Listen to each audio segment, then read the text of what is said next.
In Asia, the swastika is an auspicious sign for good fortune, while in the West, it's a controversial and hated symbol of fascism.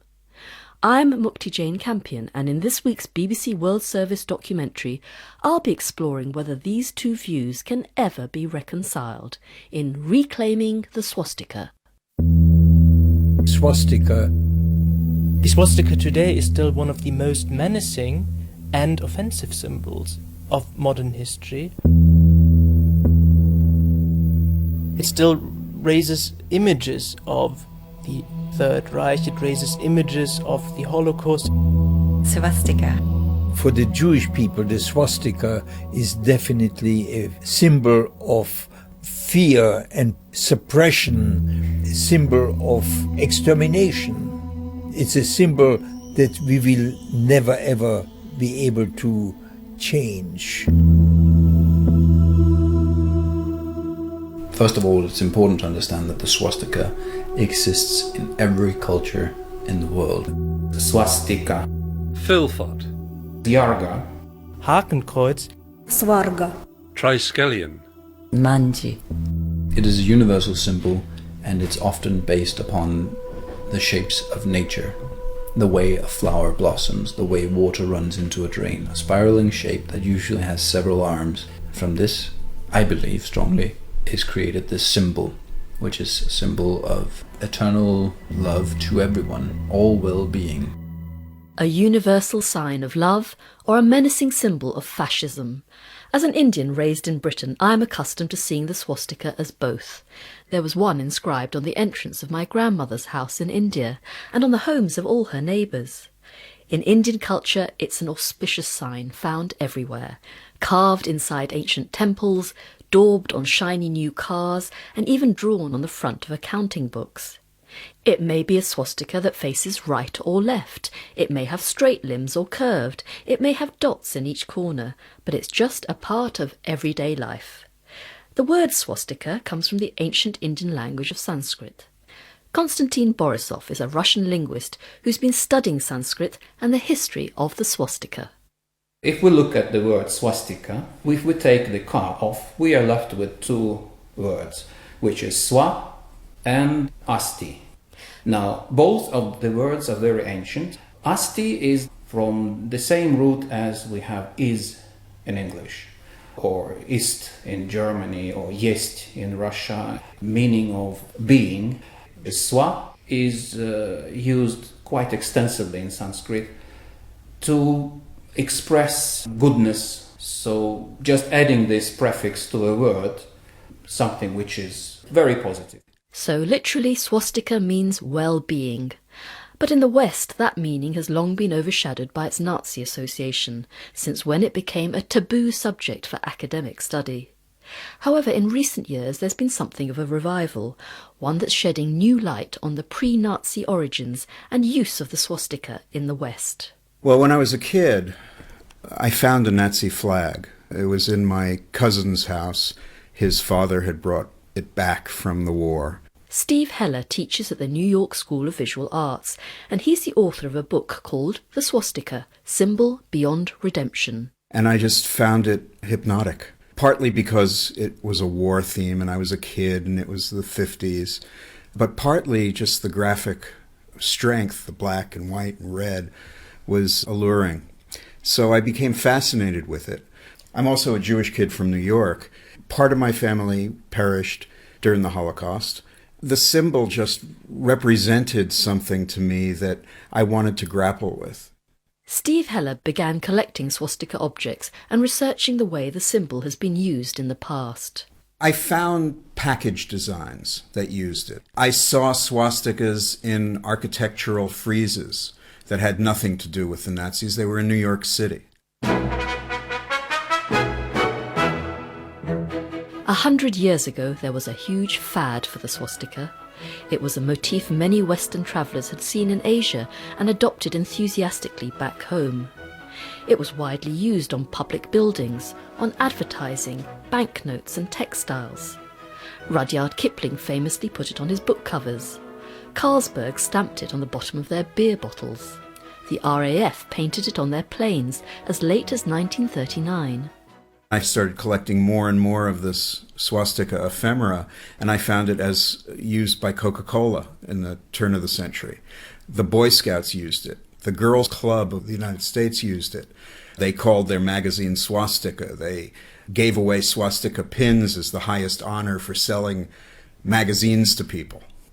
As I probed further, I saw that the swastika wasn't just drawn out of thin air by the Nazi Party. It had a history in Germany before that.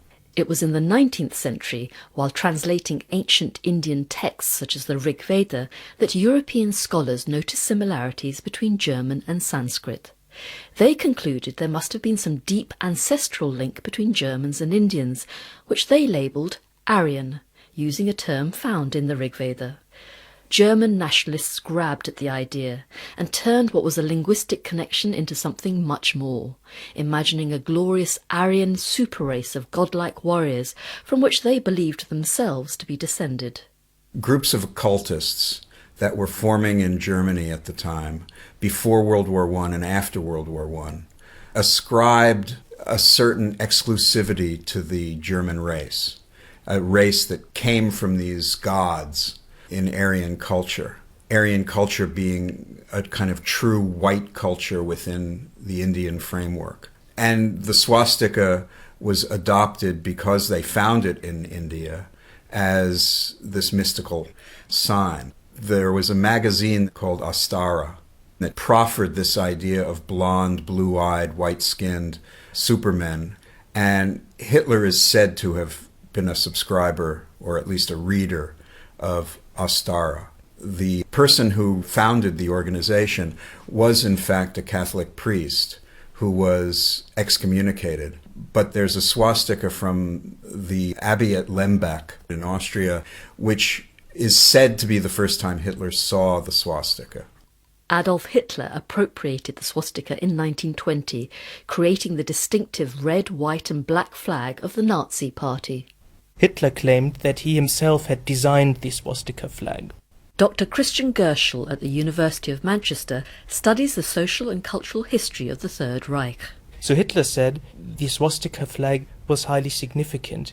The red part revealed the social ideas of National Socialism. The white bit of the swastika flag reflected the ultra-nationalist ideas of National Socialism. And the swastika itself symbolized the Aryan struggle, which would always be anti-Semitic. So this is what Hitler wrote in Mein Kampf, published in 1925. And was he actually using the word swastika? Hitler used the German word Hakenkreuz. German ethnographers would have used the word swastika, exactly the same word in German, but Hitler and the Nazis were keen to Germanize this foreign symbol for their own purposes, because the Nazis couldn't really say openly as an ultra-nationalist movement that the swastika symbol had actually come from foreign countries, principally India. The swastika soon became a tightly controlled tool of propaganda that marked the Nazis' rise to power. It was designed to be used everywhere. Banners, armbands, badges, and it was your pass through a very restrictive German culture. For German Jews, the swastika must have been an extremely menacing symbol. They saw themselves as German citizens, and they must have found it extremely offensive, to say the least, to see this anti-Semitic, racist symbol becoming the German official flag. Let's not forget that many German Jews had fought for Germany in the First World War, and they were completely shocked when they were effectively relegated to the status of second-class citizens. And it wasn't just German Jews who saw the swastika flag as a threat. I must tell you something. I don't play very much now because a bit of arthritis in my hand.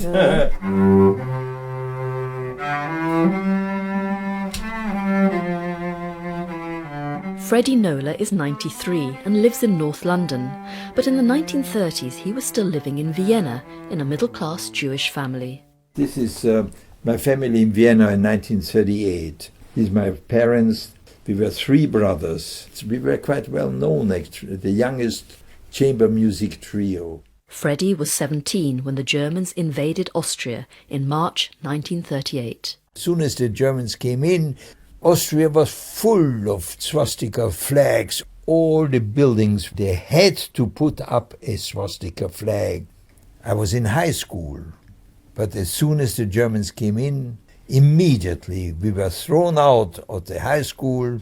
Jews were not allowed to learn in school with Christian children. So as a teenager, you were already familiar with the swastika as an anti-Semitic emblem? Oh, absolutely. We knew that the swastika means atrocities against the Jews. Freddie Nola escaped first to Belgium and then to France, but in 1943 he was caught and deported to Auschwitz, where he endured a brutal regime of starvation and forced labour. He was one of the camp's very few survivors at the end of the war.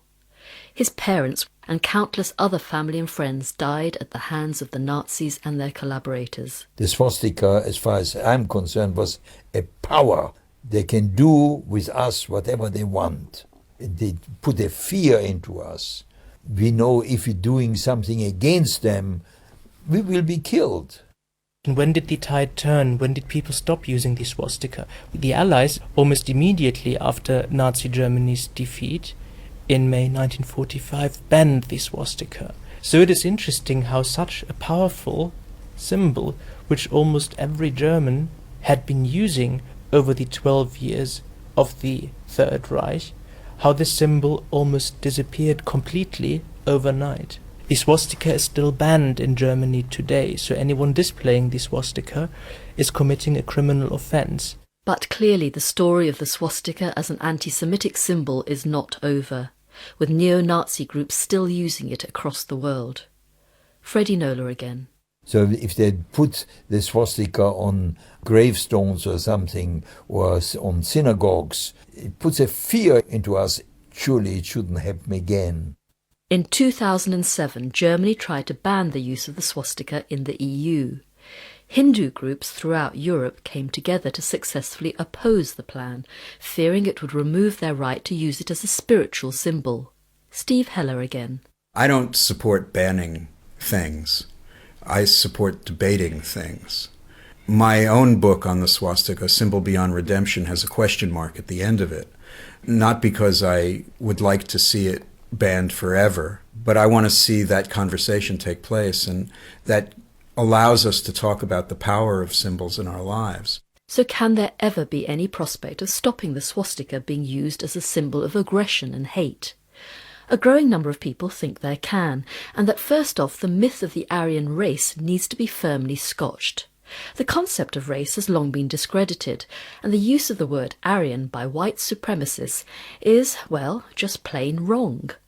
Sanskrit scholar Konstantin Borisov again. The irony is that if we read the Rig Veda, which is the oldest source, we do not find there Aryans as they imagined, white super race riding chariots, crushing everybody and subjugating other people. No, if you read Rig Veda, there's about 30 times it mentions Aryans. Basically, the main meaning is the one who follows the traditions of his country, the one who is faithful to the gods of his country, a good family man, praised by everybody. You may be black and you may be white, you may be, say, blue striped with pink. But if you want to become an Arya, it's very simple. You just become worthy of praising by others and you become an Arya. And it now seems that to see the swastika as an Aryan symbol, exclusively rooted in some mystical Indian past, is also mistaken. Archaeological finds have long demonstrated that the swastika is a very old symbol, but its geographic origins are by no means limited to India. It's found in ancient cultures from China right across Europe, with some of the oldest now being identified in the area of Eastern Europe and Russia. And to my surprise, the place which best demonstrates the swastika's long European history turns out to be Ukraine. Tetiana Radievska is head of research at the National Museum of the History of Ukraine in Kiev, and she's carefully unwrapping one of their most prized treasures, which was found 100 miles away near the Russian border. So this is a figurine from a Mysian village of late Paleolithic period. It's a small bird, about 10 centimetres long, made from mammoth tusk ivory, and it's decorated with the oldest identified swastika pattern in the world. We have a radiocarbon dating, and it dates from 15,000 years. It's astonishing to see something so beautifully preserved from 15,000 years ago. Engraved on one side of the bird is a large triangle, and on the other what looks like a series of swastikas joined together in a pattern known as a meander. This association of swastikas with a triangle or rhombus on female figurines is a recurring theme in many ancient artefacts and supports the idea that the swastika started out as a fertility symbol. A whole set of figurines were found there in the place of the settlement, and some of them are phallic symbols, and some of them are figures of female birds. A paleontologist by the name of Valentina Bibikova made an unexpected discovery when she examined a cross-section of some ivory tusk and saw the naturally occurring pattern on it. The inside of the tusk actually has a pattern that is somewhat similar to a meander pattern. So in a way we can say that a prehistoric man maybe portrayed what he saw actually in nature, because a mammoth was also a symbol of fertility, of well-being. Also, if you look closer, you can Tetiana hands me a chunk of ivory tusk and a magnifying glass. It's not actually a mammoth tusk, but it's an elephant tusk. Wow! That is absolutely the same pattern. Can you? Yes. That's amazing. So that could actually be the origin of the pattern that gave rise to the Можливо, swastika. візерунок цей орнамент ішов звідси. In my opinion, it's one of the most convincing versions of interpretation. Of course, the swastika may have more than one origin, independently created in different times and places, perhaps inspired by other natural phenomena. So now we're going to go and see some younger swastikas, is that right? The museum in Kiev is the perfect place to see how the swastika evolved and diversified in different cultures on the territory of Ukraine. The swastika appears here during the Middle Bronze Age and then in Late Bronze Age. And Here in Kiev there are a number of Bronze Age pots with swastikas dating from around 4,000 years ago. they were found at the beginning of the 20th century, but then when Germans came here, they were very interested because they want to say that Aryan came here from the north and that swastika was evidence of Aryans. So the Germans actually took them away from Ukraine Yes, because they thought they were a sign of Aryan culture and they wanted to investigate. They were very greedy to have it all in Germany. Thankfully, the museum did get them back after the war. In our collection, we have some items from the Grecian period.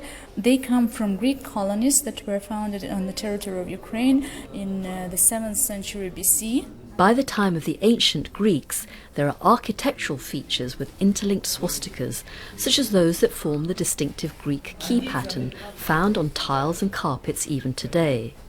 There are also terracotta vases beautifully painted with swastikas that have curly limbs like unfurling tendrils. So this ornament of swastika was really very popular with the Grecian period. And here the animal is the goat, and under his belly there is a swastika. What we know about the swastika in the archaeological record is necessarily limited by which materials are preserved, such as the stone seals from the Indus Valley or terracotta figurines from Troy. Воротник был расшит золотными нитями. But here in the museum in Kiev, there's a remarkable textile fragment dating back to the 12th century of a gold-embroidered standing collar, probably belonging to a Slav princess. The embroidery had a complex pattern with crosses, swastikas, and some glass inserts. And rich women like that decorated especially the collar. If they are embroidered well, they would be protective.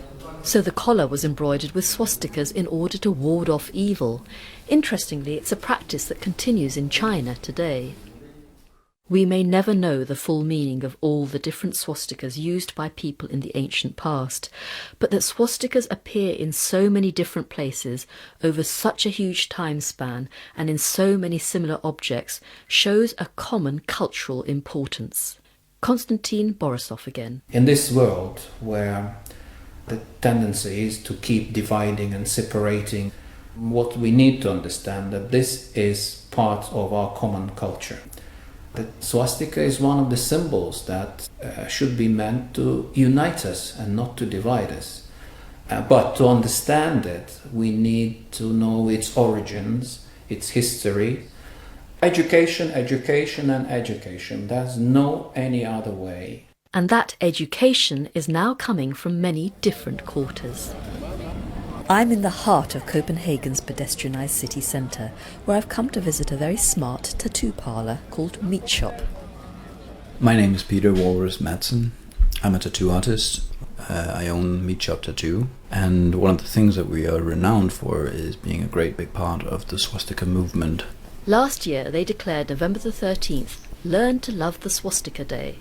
We had almost 100 tattoo artists and scarificators around the world, all working with the purpose of giving away free swastikas, either as tattoos or scars, to enlighten people about the true meaning behind the swastika. And what is that meaning for you?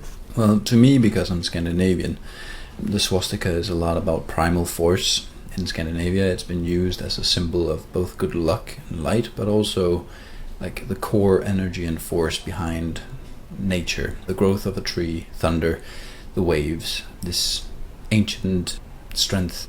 And on my left arm I have one that's rather prominent, but it's a little bit obscure since it's an Iron Age swastika. Peter Madsen proudly shows me swastika tattoos on his own body. To us, the only swastika that has turned bad is straight-armed black swastika or Hakenkreuz on a white circle on a red flag. That is something we relate to a very negative time in history, something not to be forgotten at all. We just want people to know as well that the swastika comes in thousands of different shapes with hundreds of purposes, but none of these purposes are negative. There are nowhere in history, besides from Germany in 1940, where this symbol has been used for anything bad. You say that, but it is still used by fascist groups in modern times in a very aggressive way. So it's not just historical, is it? Well, it's true that people still choose to misuse the symbol, but we are trying to show the right-wing fascists that it's wrong to use this symbol. But the only thing we can do is try to enlighten the public that this symbol is a good symbol, and thereby destroying the use of it for the fascists. If you can take away such a powerful symbol from that movement, then what we do is spreading love. Peter says that last year's Love the Swastika Day was such a success, they had to turn people away. We've worldwide made almost 1,000 free swastikas on that day. That's a lot. That's a lot of people walking away with a swastika.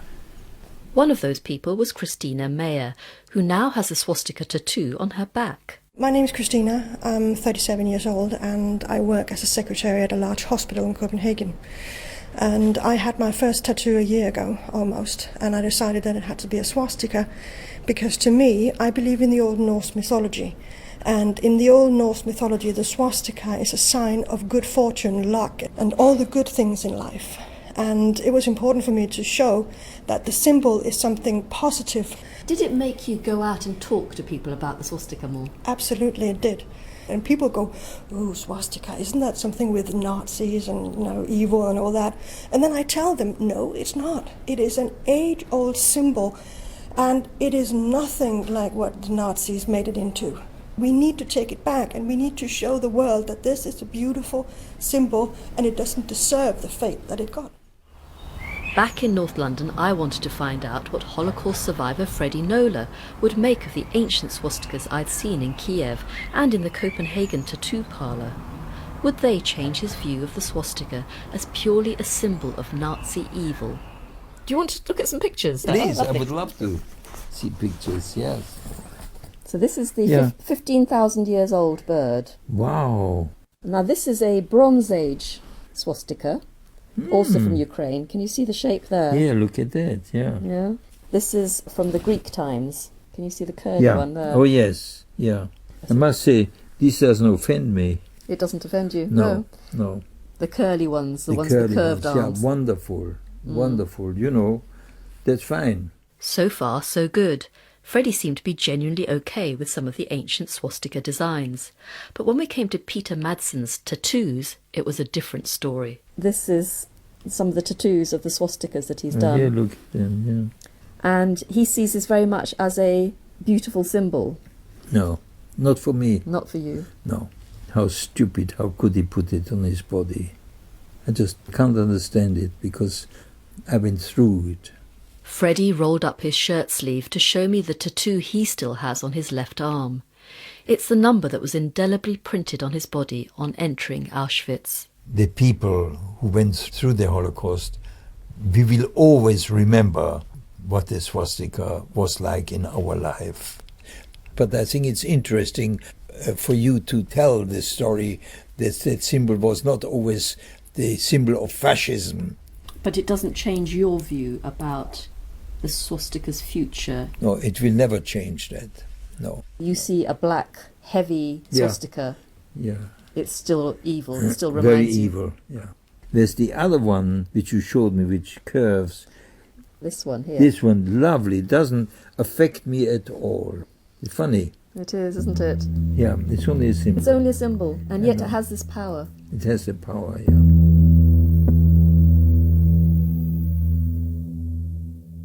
Reclaiming the Swastika was produced and presented by Mukti Jain Campion, and the studio editor was Chris Eldon Lee. It was a Culture-Wise production for BBC World Service.